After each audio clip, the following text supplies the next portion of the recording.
Hi, good evening, everybody. This is the Kpopcast. I am your host, Stephanie, and I'm joined by DJ Pilo. Hey, what's going on, Steph? Thanks for the introduction. I am a K-pop DJ. I'm joined by my main man over here, K-pop B-boy, Supermatic in the building. What's up, everybody? Thank you so much, Peter and Stephanie. Yep, you're a resident K-pop B-boy in the building, Supermatic. How's everyone doing tonight? Pretty good. Sorry. That was like a question. I wasn't sure how I was supposed to answer, but yes, I'm doing pretty good. I bought a house. Nice. So that's going on right now. And you and I were also coming off of Fanime, another anime convention where we played a ton of K-pop. Yep. Tell us about it. How was Fanime? Oh, it was crazy. I'm getting too old for it, though. But we had a big K-pop dance at Fanime. Yep. Going every day of the convention. And oh my God. Yeah, I got a lot of requests for Twice, BTS. Yep. Obviously. But can you guess what came in third? Would it happen to be what we're taking a look at today? It is indeed. So 17 people kept asking for right after BTS and Twice. And people did the dances to 17 really well. Yep. And they did all the shouts too, like Nice that they do a shout. Oh yeah, like in Very Nice when they do the jump at the chorus and then they go, oh! Yeah, everyone shouted for that. I thought that was so funny. They also did like shouts for Orange Caramels. That screaming intro. Yeah, they go, ha! Yep. Ha! Catalina. Yeah, I thought that was so funny how everyone screamed for that. Anyway, that's what's going on in my world right now. So as we discussed, we're taking a look at 17. We are taking a look at their latest comeback titled Don't Wanna Cry. Or for those of you who speak in the Korean language, Ulgo Shinji Anna. Oh, dang it. But first, before we get there, we had some feedback from the last episode. Ooh. I want to spotlight one of the comments from Ricky Woodson. Oh, yes, please, Peter. Tell us about it. Yeah, so he left a comment on our SoundCloud. He said that he can't even place the genre of Twice's Signal. It was kind of all over the place. A mix of jazz, video games, and anime. You know, everyone was telling him to listen to it. And then we did this episode. And so he just had to see what the fuss was all about. And after a few seconds, he said, well, it's better than their other songs, but still too poppy for me. And I closed the window and went about my day. Lol. And that's kind of how I would have, gone with Twice's Signal if I wasn't reviewing it. That's what I did too. I skipped around a little bit and then closed the window. And then I remembered, I have to review this. I guess I better watch it. Right. But that said, that people kept asking and dancing to it at Fanime. It was a hotly requested song, just showing that if you're Twice, you can do no wrong because of your name. I guess so. Yeah. We had one other piece of feedback, right? So, Steph, I know you saw an article exploring more of the subversive side of Psy. Right. So 2 weeks ago, we did the episode about Psy's new videos where we analyzed the concept and the lyrics and stuff. And for the I Love It video in particular, I think we all enjoyed it, but we agreed that we weren't too impressed with the lyrics compared to other more subversive, creative stuff that he's done in the past. However, it turns out that we were missing a lot in translation. So I take Korean lessons every week, and my Korean teacher is super awesome and runs a blog called Learn Korean Through Kpop. So we can link that on our page and get her some more fans, where she breaks down K-pop lyrics. And so when you actually look at what he's saying, you can see that the subtitles on the music video were totally dumbed down for global release and for, I guess, Americans to understand what he's talking about. I mean, one lyric, for example, says, I'm more of a grasshopper than an ant, which is a reference to a Korean folktale that no one else would know outside the country. But there's a lot of little Easter eggs and metaphors and references in the song that I guess don't translate very well overseas, but it adds so much color and makes the song even better to me. So check out the blog, Learn Korean Through Kpop, and she has a lot of cool analyses of lyrics on there. But yeah, I just thought I would share that. Was there one finding that you found on the blog that particularly stood out to you, Steph? There's a line about the grasshopper and the ant, and the chorus actually says stuff like, when I eat a watermelon, I spit out the seeds. When I eat fish, I spit out the bones. That's totally not what it said in the music video, in the lyrics that they came up with for global release. So it just completely changes the song. So like those lyrics, he's making a metaphor for, taking all of the feedback and the love that he's getting from fans and putting out the bad feedback and the haters. So he's taking the parts that he likes and that will do right by him, and he is just spitting out everything else, all the bad stuff, instead of internalizing it, which is a great message for all. I know, right? I like the song so much better. Yeah, just because of that. That completely changes how I feel about the song. Well, not completely. I think it was already in line with how I felt. But I'm going to have to check out that blog and read it through more carefully. So we'll link that in the description of this episode.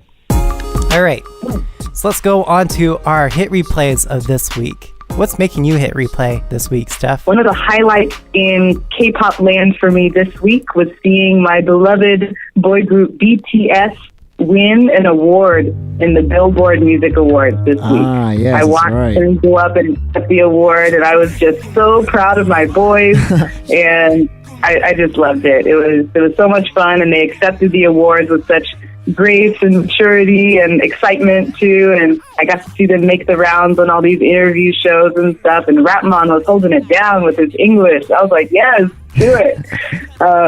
So that all goes to say that I've been listening to all my BTS hit songs on replay and decided to go back to their debut single, No More Dream, which I think honestly could be released again today and would hold its own against these other groups. So they're just so talented, and I'm so proud of these boys, and I can't wait.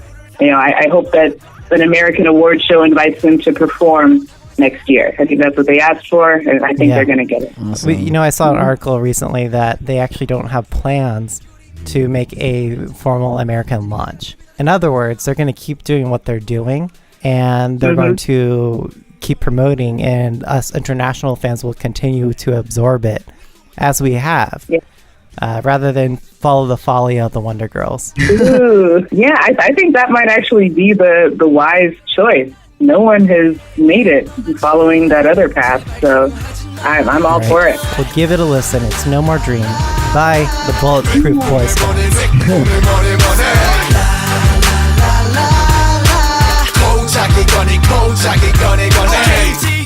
All right, well, looking at these other replays, it's looking like we've got a lot of boy group representation, which I love to see. So how about Supermatic? What's making you hit replay this week? Funny enough, so my hit replay this week, it actually released within the last 24 hours, but I have to admit, I've only had a chance to listen to it a couple of times. But so far, I am enjoying it. Apparently, Peter Lowe, you're shaking your head at me for liking this, but my hit replay choice was Highlight's newest release called Calling You. And I don't know, it's just, I was only able to check out the music video once, and it was definitely interesting. But I've been hearing the song because it's already come up on my K-pop Pandora station like 4 or 5 times, conveniently enough. And every time I've listened to it, I just thought it was a fun listen. So maybe I'll have to go and watch the video more to see what is going on. But in terms of the song itself, it's been a nice song to just jam and bob my head to. So there you go for that. Bop your head. I don't know if jam is the right word.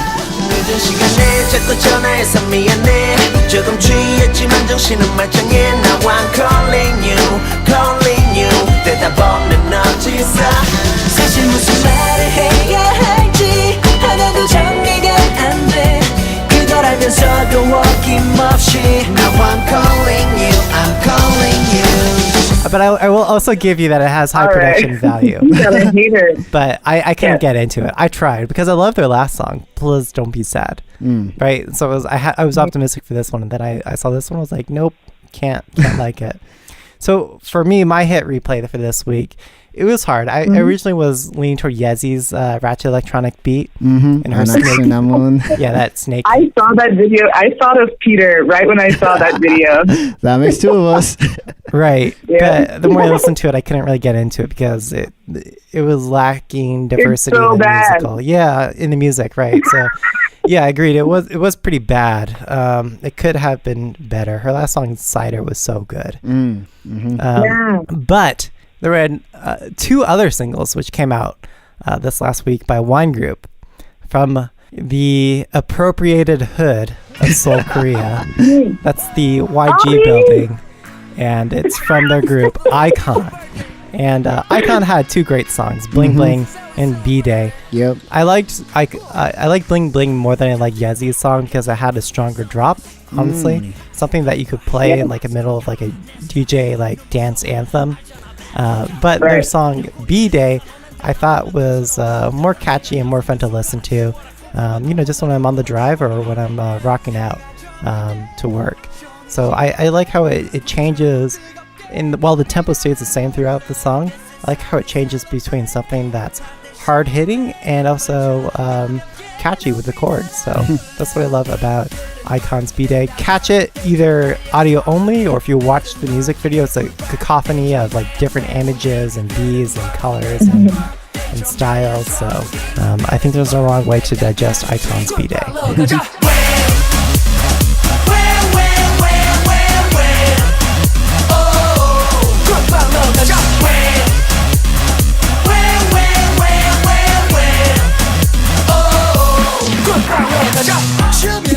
Cool, awesome. Well, thank you for those hit replays, Stephanie and Peter, and hopefully our listeners will enjoy any, if not all of them. That being said, shall we go ahead and dive right into the boys of 17? Let's do it. I would not complain if I could dive into a pool full of the 17 boys. I totally set that one up. Anyways, on that note, I think we shall head on into 17's Don't Wanna Cry and answer the age-old question, is it Daebak or not? So hard to do over the phone, but we managed to do it. All right. 울고 싶지 않아. 울고 싶지 않아. 눈물은 많지만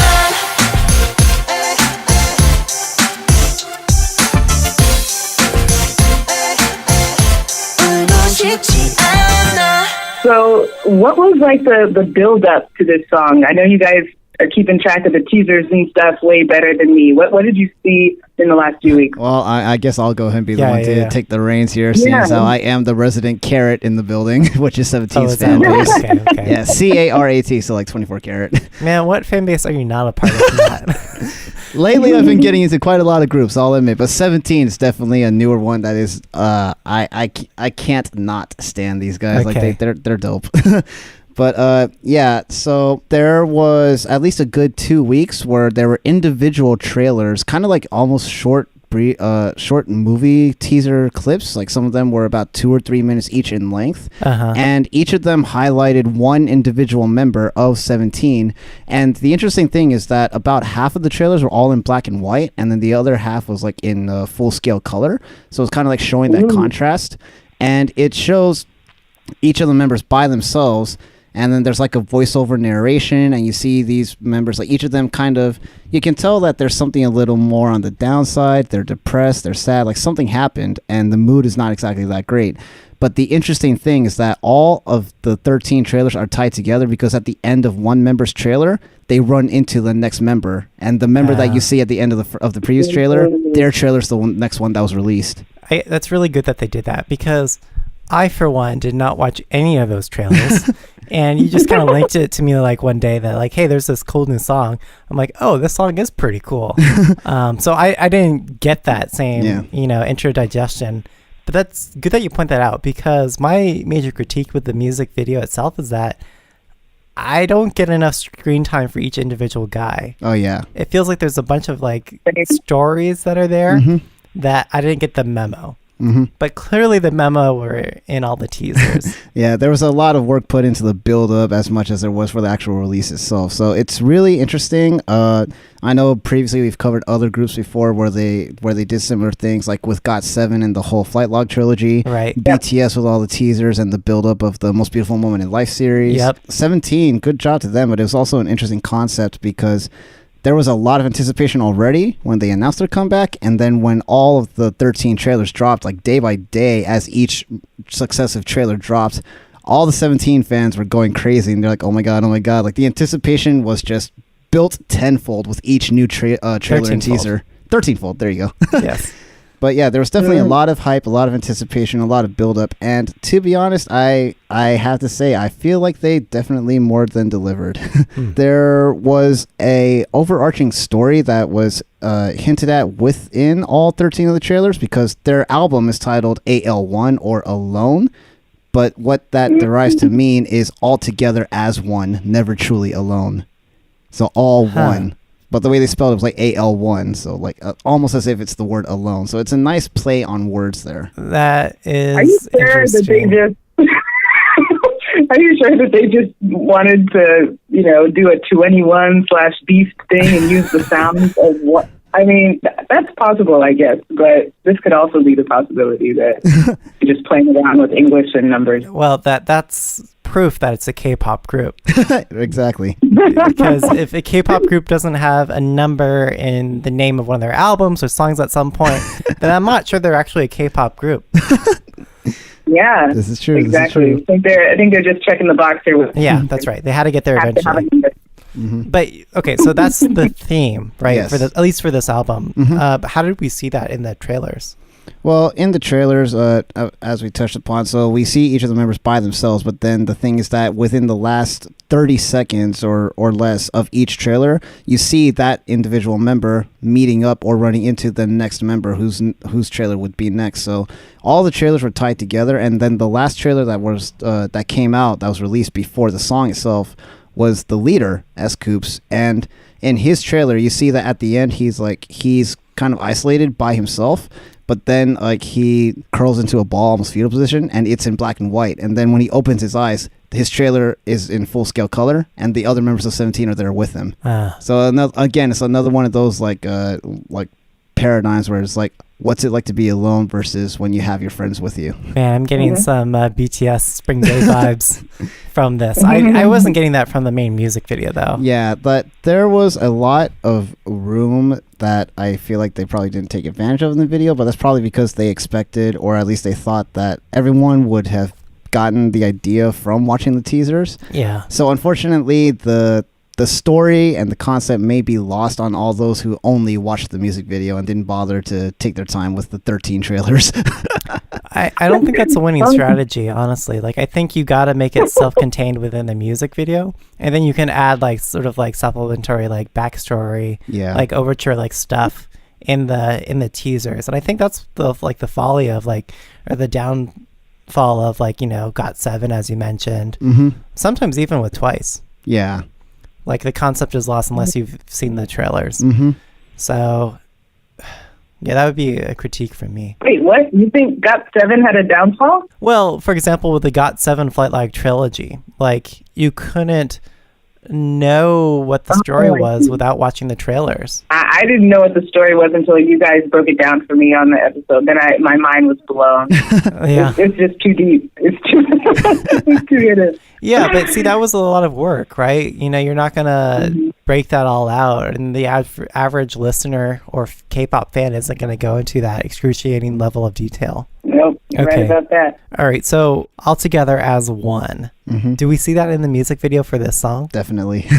While the music video itself, there's definitely a lot of high production value, but as we touched upon, of course, there is a lot of room where they could have put story, but instead what we get, which I'll admit is pretty cool, is all of the members all together just doing this amazing choreography. The choreography for this song and dance is just, my mind is blown. I want to learn it.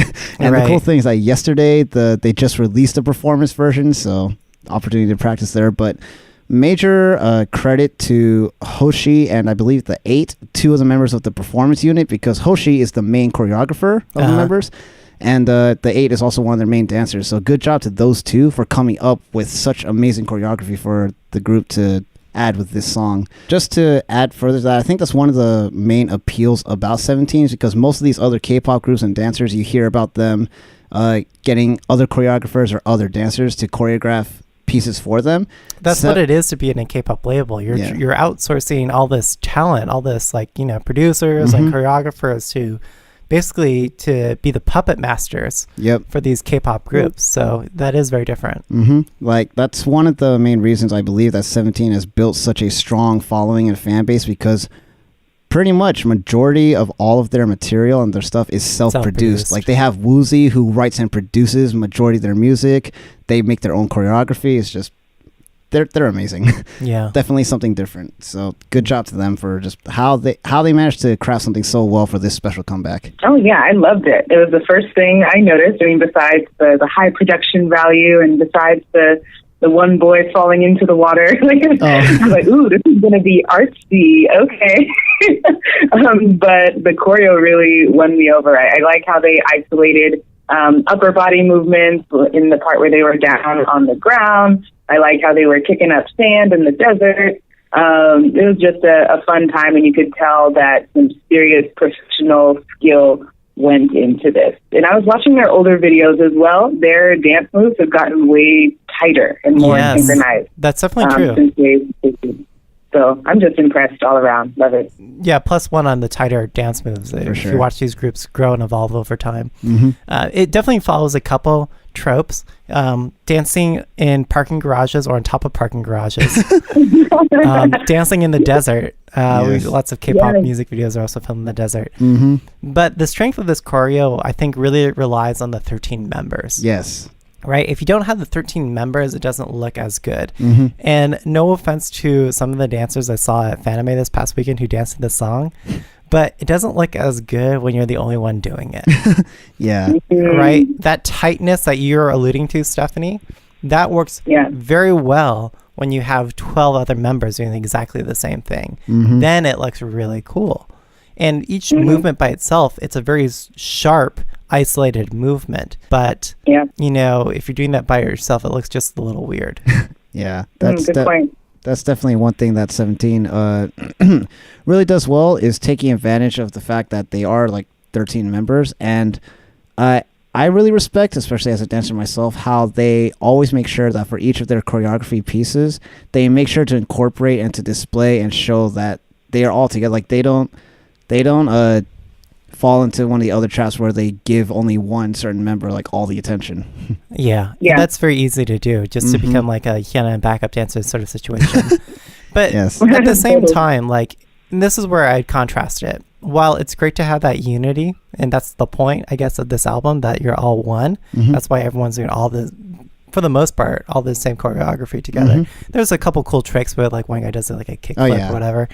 But because they're all one, I'm having a hard time telling them apart and what their backstories are, because as you go between each of these like sort of flashback scenes in the music video, I'm like, well, clearly there's a story here that's been alluded to, but because it's only like a second or a half second and you have to do that for 13 members, it's like I'm sort of lost on what the story was trying to tell me, at least just from the music video alone. There's only too many parallel love lines you can contain in your mind as for one music video. Very true.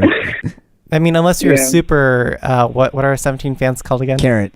Unless you're a super carrot, right? then maybe you can do that. But for non-carrot or non-17 K-pop fans, it's a little challenging. But I want to give it, its fair shot at like what they're artistically trying to say. They were all broken up by a lover. So I went ahead and I took a look at what the lyrics were, like what the lyrics meant, because it took a while for the translation to come out, I think probably because everyone was like caught up in the dance. But I managed to find a translation online of the lyrics, and more or less it seems to pretty much be a story about how at least one of the members, or if not all of them, have recently experienced a breakup, and it must have been like a really bad breakup, or at least like a breakup they didn't want to have, because this girl that they loved, they basically felt like she was the one, because there are lyrics in the song and there are lines where it's like, I have plenty of tears, but I don't want to cry. And then there's things like, I had you, but then I lost you. How can I get you back here?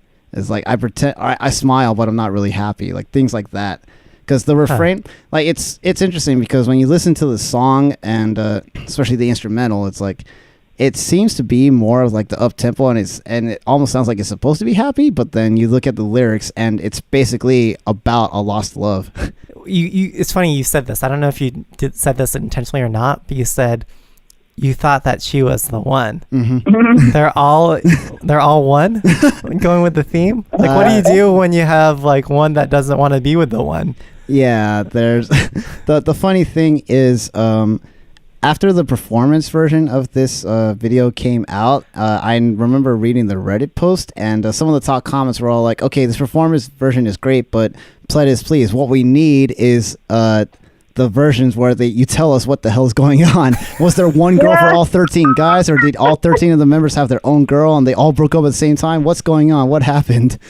So people... Stephanie might want the one girl, 13 guys. Yeah. Yes, please. Can I audition? Yep. Behind me. Then it'll become 18. 18 plus. 18, yes. That'll be the new name of the group, 18 plus. Or if you're in Korea, 19 plus. Oh yeah, 19 plus. There we go. Yeah, great. But, no question. Yeah, I don't know. It's just there's still plenty of speculation, because while everyone, again, as I've said, is like getting caught up in how great the song and the dancing part of this is, people are still wondering about the story. Like, even hardcore Carats, they're still, as we speak, they're probably watching the video, they're doing their best detective work, they're trying to figure out what the story is. So it's like, okay, it's been out for a week, we're past this initial like, oh my god, like the adoration, and now they're really trying to dive in, and they're like, what can we figure out about the story, because we still need to know. Yeah, I think the point here is that you don't always have to make a music video or a concept have like an elaborate, deep, metaphysical, deeper meaning, right? You don't always have to do that. Yeah. But if you hint at it, you better deliver. Otherwise, it just kind of leaves us feeling, it feels very anticlimactic. Yeah. Right? If you don't have that meaning, even if you hint at it. But this song, I think we could all agree, was pretty dope. Oh yeah, for sure. I mean, I love it. I think that's what made us pick it, at least for this week, because we all loved it. Definitely. I thought that it is perfectly in line, on trend with the hit songs of the summer. It does, as Matt mentioned, have that upbeat, but there's a little hint of maybe tropical house. Maybe I'm imagining that.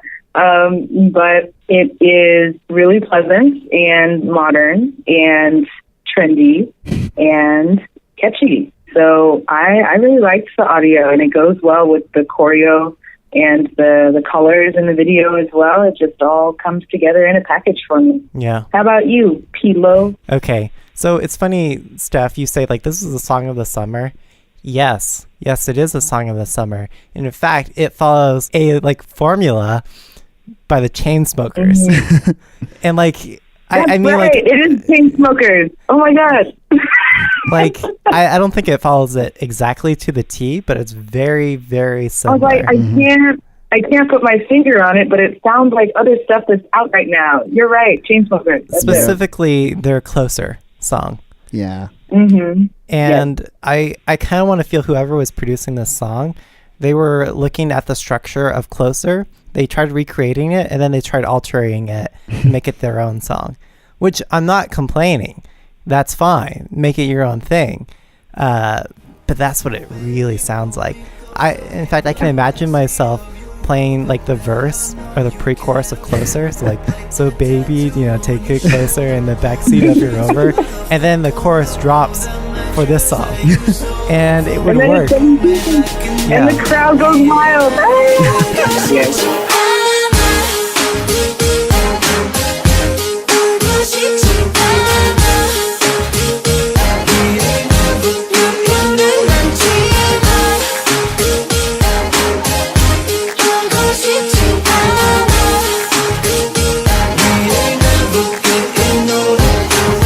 And they're both great songs. I mean, this is a winning formula for a reason. It's a song that we can all like and chill, both simultaneously chill and dance to. And I think that's what it works really well for. Chainsmokers, I think, did really well with Closer because it tried to appeal to nostalgia, I think, in the lyrics of the song, and that worked really well. That sort of helped sell it. If this song had lyrics about privileged suburban teen angst, then I think it might sell really well in America. But outside of that, I think all the verses sound definitely very definitively K-pop, and that's where they, I think, really changed it up in the verses. But I like the song as a whole. For sure, I'm going to be bumping it recreationally for my own self, but definitely in my DJ sets for sure. For sure, definitely. I'm right there with you, Peter. Like for me, when I first heard the song, especially that drop, because the thing is that I wasn't really sure. Like I didn't know if 17 had hinted what kind of music genre or style their comeback would be. Right. So when the video dropped and I was listening to it as I'm watching it, that drop hits towards the chorus, and I was like, Chainsmokers? Did they collab with the Chainsmokers? Like that was my first thought, I'll admit. Like, and the funny thing too is that I do remember that when I was looking into the reception this song was getting, I did come across a review from my favorite of ours, Nick of the Bias List. Yes, of course, yeah. And it's funny because what he titled or what he says in his review is that 17 does just enough to avoid being a direct Chainsmokers retread. Yeah. So like it seems that everybody is mostly in the same boat where we feel like it definitely does give us those Chainsmokers style songs vibes, but at the same time 17 puts enough of their own steez and flavor on it that we can tell it's different and that it's them and it's not just 17 doing Chainsmokers. Right. And I know that definitely for me too is like in case by this point for all the listeners and for you too if you haven't gotten it, like I love seeing the refrain in the chorus of the song, that whole "Don't Wanna Cry" or "Ulgo Shinji Ana." You know what it really reminds me of? It really reminds me of Winners, really. Yeah. And close your ear or cover your ears like Korean speakers, but the "Na Jawan Hey." Oh yeah. Like that part. Like it sounds really. Sorry, my Korean pronunciation is horrible. So, Steph, you should say all the Korean things because you're actually studying it. So. No, I am loving hearing your guys' interpretations. No, keep it up, guys. But yeah, it was definitely very similar to Winners, really, and Chainsmokers Closer. That to me was kind of what this song was. For sure. Yeah, those two songs fit together really well. Yeah, play them all together in a DJ set. We'll be waiting on that from you, Peter. Yeah. Well, shall we move on to the score? Yeah, sure. Yeah. So what I'm saying about the song, it's clearly loved by me. Mm-hmm. As Nick of the Bias List rightly points out, it changes it just enough, and I think copying is fine, guys. Mm-hmm. Honestly, like if you take artistic inspiration from another group and you pull it off in a way that still sounds dope, like I'll like it, you know, and I will appreciate it for what it is in it of itself. Mm-hmm. So I'm gonna have to give it a 3.9. It's pretty good. Ooh. Yeah. Nice. Yeah. What kills it for me are the intro verses. That I think Chainsmokers do better. Maybe it's living in that shadow that's preventing me from giving it a higher audio score, and I can't divorce that inspiration completely. Like if I had never heard of the Chainsmokers, maybe I would have liked this song better. But the verses, I think, are its weakest point. Okay, 3.9. Let's see. For me, you already know that I like the sound, and now that you've told me that it's pretty much ripped from Chainsmokers, I'm not too mad at that. You know, it's not a direct ripoff, but it takes the good parts, and I think I'll be having this on replay throughout the summer. So I'm gonna bump up to 3.75. Hey. Okay. Supermatic. Might be the high. All right. Yeah, honestly, for me, I mean, like I said already, when I first heard the song, I also got that Chainsmokers vibe.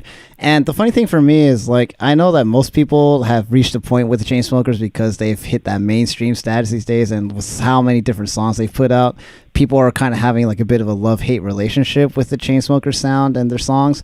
But with that said, I know for me personally, I still enjoy any of the Chainsmokers songs that come on. And for 17, of course, I guess it's just the inner K-pop fan in me. Like, I've been loving this song. So I'm going to stick with my score of what I gave it for the audio because I'm really loving it right now. It's a solid 4 for me. Okay. I think we're all pretty much feeling the same way about the song. Probably why we picked it for this episode of Daebak or Not. Definitely. Okay. Concept, guys. It's really cool for me to see the journey that 17 has had so far, and with this whole idea of what they named their album and the idea behind the comeback, you know, like AL1 alone, but like never truly alone, you know, all together as one.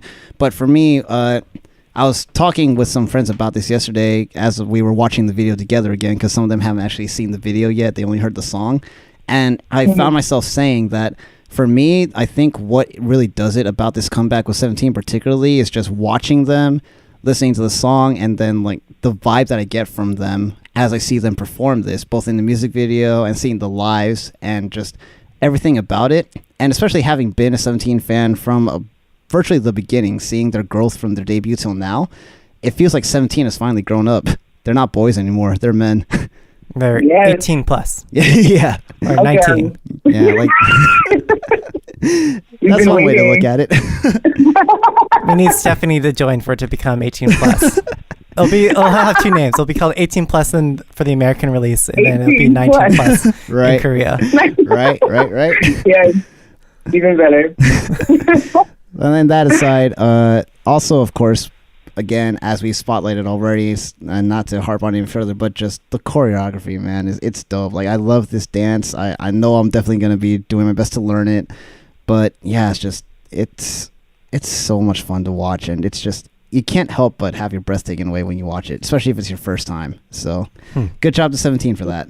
It's funny because I found myself stacking this up against all of their previous comebacks and even against their debut when they came out with things like what was their debut? Adore You? Akinda? Yeah, I believe that was it.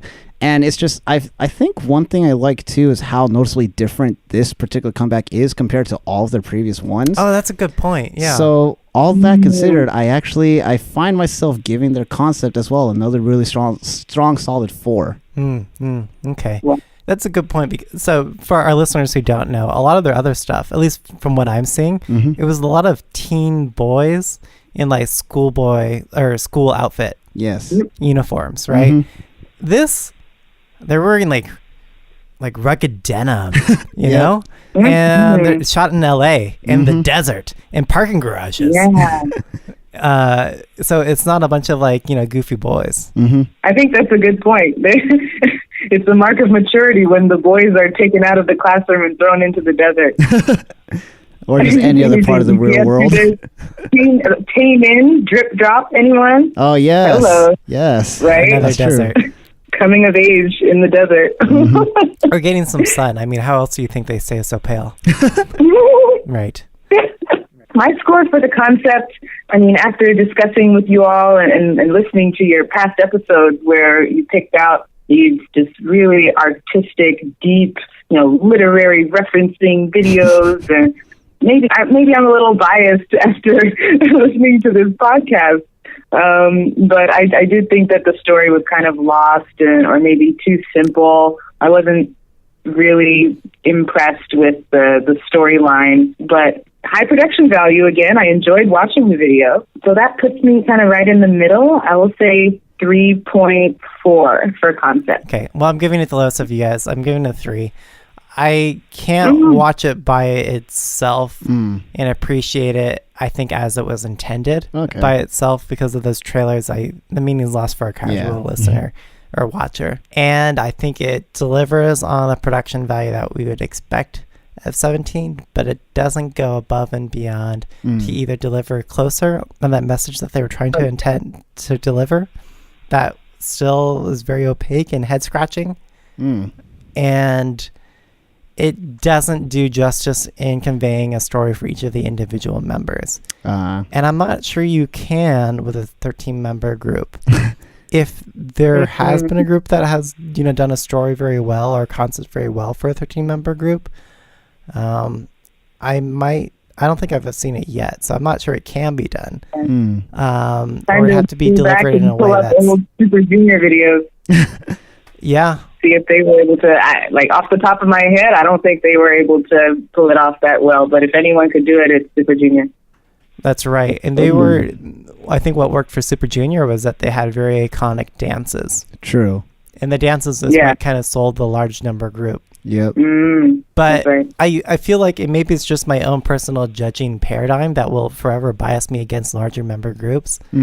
But I want to know the idols for being idols.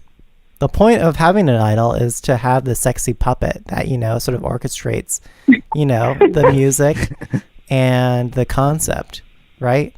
And when you can't follow each of the members because there's just too many of them and it's hard to follow what's going on, I think you lose a lot of the value. It kind of goes back to a group that I look up to, known as Boys Generally Asian. Or BGA for short.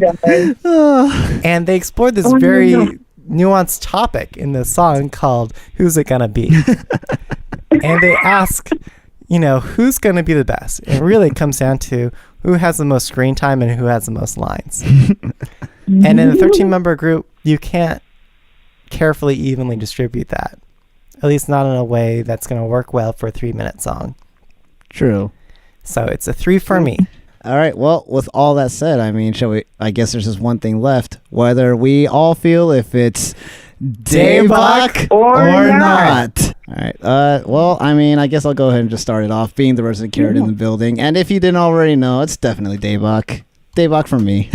While I have this host of caveats, it's still pretty Daebak. It's definitely a bumping song, even though it's copying or it takes artistic inspiration from another well-known group. The production value of the concept is still pretty good. I think it delivers on the choreography and it delivers on the strengths that a 13-member group can provide, despite not having the identities of the individual members called out in a compelling way. In spite of all that, it's still pretty Daebak. For sure. Right. Steph? I think it's obviously Daebak for me. This might be my favorite song of theirs, or maybe in the top 2. And makes me look forward to what's around the corner. I think that they're showing that they're growing up and trying to be more mature, and I want to see what's next after this. 18 plus edition. Yes, 18 plus. I want to see them become more like Vicks and chained up. Pretty much. Well, only time will tell. We'll see what the future holds. One thing I want to say about 17, and we mentioned this at the very beginning. The 2 most requested groups at Fanime when I did this K-pop dance thing were Twice and BTS. Third was 17. For sure. Definitely a very strong third were 17. Yep. And part of what made 17 so enjoyable was seeing the large groups of fans all recreating the experience themselves. For sure. And I think that's just something very unique about K-pop fandom that you don't get anywhere else. And I think it's especially pronounced with 17. I love it when people do the shouts in the songs, or when they all do the pelvic thrusts together. This is a group that looks really good when you get fans to recreate it. When you have more than 13 fans all on the dance floor. Yep. All doing the same song together. Definitely. So I want to give 17 props for their fandom. Hey. Shouts out to Carats. Slip into the diamond life. That's it for this episode, yes?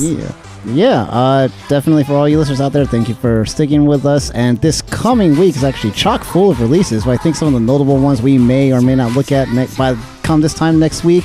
G-Dragon with Act 3. Oh yeah, he's also coming here to San Jose. Yes, he is. We've got the next solo comeback from Hyoyeon of Girls' Generation, so we'll keep a lookout for that. We've got the solo debut mini album from Chungha, formerly of IOI, and Produce 101. So that, among many others. Stay tuned, everybody. When's Sistar? Tomorrow. That's right. How could you forget Sistar, Matt? I'm sorry. Oh my god! Of all the K-pop groups which disbanded, Sistar probably emotionally hit me the most, and this is coming from a Blackjack, and we did the 21 Blackjack disbandment. I think we already saw that, so I was emotionally ready for that. But Sistar, I was like, what? So it's probably me still being in denial. I don't want to acknowledge that they're disbanding. Yeah, so I think there's obviously a number of different releases. We're not sure which we're going to review for next week. Let us know. Give us a tweet at the Kpopcast. Yep. Or at each of our individual personal handles, or on our SoundCloud, or whatever it may be.